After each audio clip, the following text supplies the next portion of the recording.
Assalamualaikum warahmatullahi wabarakatuh. Bismillahirrahmanirrahim. Tersebutlah kisah yang unik dalam kitab Jawahir Al-Lu'lu'iyah, sebuah anotasi dari kitab Al-Arba'in An-Nawawiyah yang sangat terkenal itu. Berkisah tentang malaikat yang menguji keadilan hakim dalam memutuskan perkara. Kisah ini terjadi pada masa Bani Israel, namun masih sangat layak untuk kita renungkan kembali di tengah carut-marut dunia peradilan kita. Juga sebagai bahan kontemplasi untuk kembali memaknai keadilan hukum yang acap kali dikesampingkan di depan harta dan kekuasaan.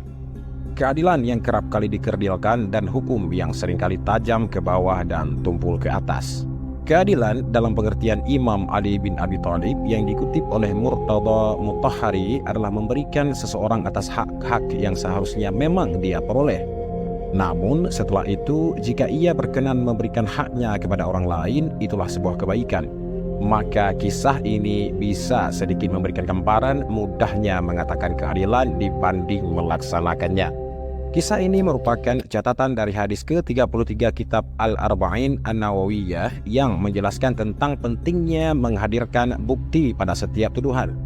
Bagi pihak tertuduh juga penting untuk menyatakan sanggahan dengan sumpah. Sebagai anotasi atas hadis tersebut, Syekh Muhammad bin Abdullah Al-Jurdani menyatakan bahwa yang tidak kalah penting dari semua proses peradilan adalah menolak riswah dalam proses memutuskan perkara. Riswah ataupun raswah adalah perbuatan tercela yang marak terjadi di sekitar kita.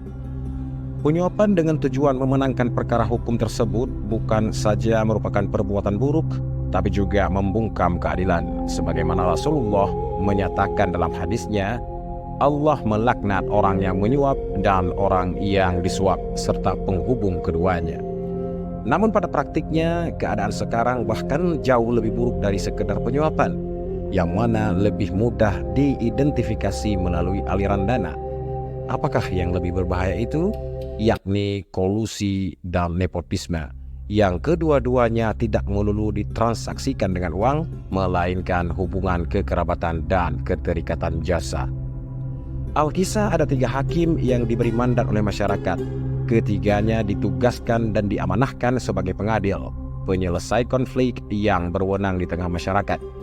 Ketiganya diharapkan dapat bertindak adil karena mereka juga terkenal sebagai hakim yang pandai dan tegas. Suatu ketika turunlah malaikat guna menguji ketiga hakim tersebut dengan menyamar sebagai seorang penunggang kuda. Bertepatan pada saat yang sama, ada seseorang yang sedang memberikan minum sapi betinanya di sebuah sungai dengan anak sapi yang berada di belakang sang induk. Ketika malaikat penunggang kuda itu lewat, tiba-tiba si anak sapi mengikuti malaikat yang menyamar serta kuda yang ditungganginya. Layaknya induknya, si anak sapi selalu membuntuti kuda yang ditunggangi oleh malaikat penyamar tersebut. Sang pemilik anak sapi tak terima jika anak sapinya itu mengikuti malaikat yang menunggang kuda. Ia meminta anak sapi itu dikembalikan padanya, namun malaikat tersebut menolak permintaannya. Pemilik sapi memohon berkali-kali, sang pemilik sapi dan malaikat pemilik kuda pun berselisih amat lama. Masing-masing kekeh dengan pendiriannya. Bagi pemilik sapi, jelaslah anak sapi itu miliknya karena ia membawa induknya, sapi betina. Sedangkan bagi malaikat yang menyamar, ialah pemiliknya karena buktinya sang anak sapi selalu mengikuti dirinya. Hingga di akhir perselisihan itu, mereka memutuskan untuk menyelesaikan perkara ini kepada 3 hakim yang ada di kota tersebut. Pemilik sapi dan pemilik kuda pun mengemukakan permasalahannya pada hakim pertama. Pemilik kuda terlebih dahulu menawarkan hadiah berupa emas kepada sang hakim pertama supaya ia memenangkan persoalan ini. Hakim pertama pun tergoda dan mengiyakan permohonan pemilik kuda. Tapi bagaimana aku dapat memutuskan perkara ini? Tanya sang hakim pada pemilik kuda.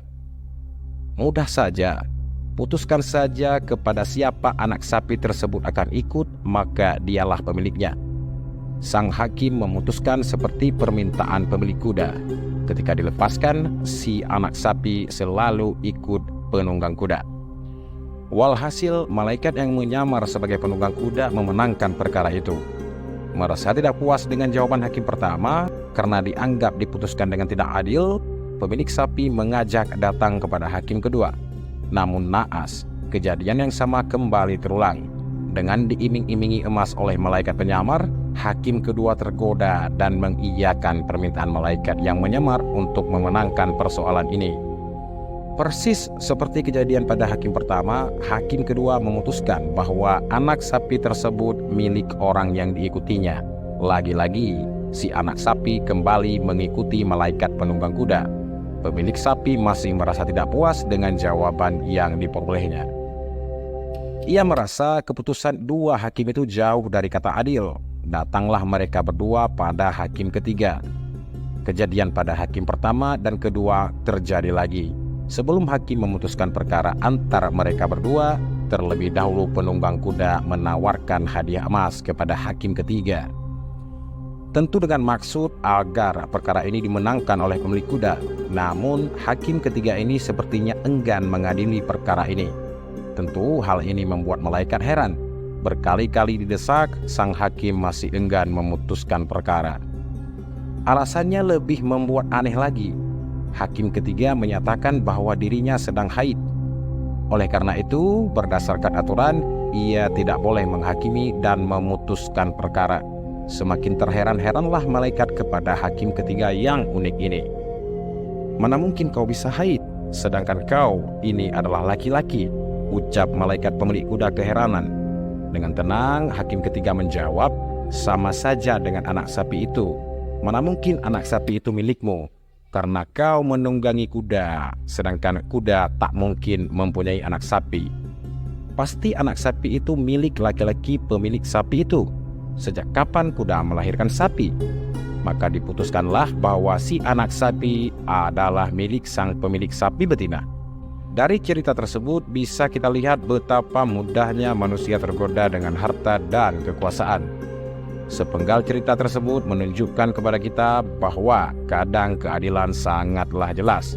Bahkan orang awam pun bisa melihat dengan jelas betapa keadilan sudah terang benderang untuk diputuskan. Namun, untuk memutuskan keadilan butuh keberanian, kejujuran, dan juga komitmen yang tinggi. Maka seperti sabda Rasulullah SAW, ketika seseorang menjadi pengadil atau hakim, ia sudah memasukkan sebagian kakinya ke surga dan satu bagian lagi ke neraka. Tinggal kemana ia akan memilih melangkah selanjutnya. Semoga ini memberikan kita pelajaran. Wassalamualaikum warahmatullahi wabarakatuh.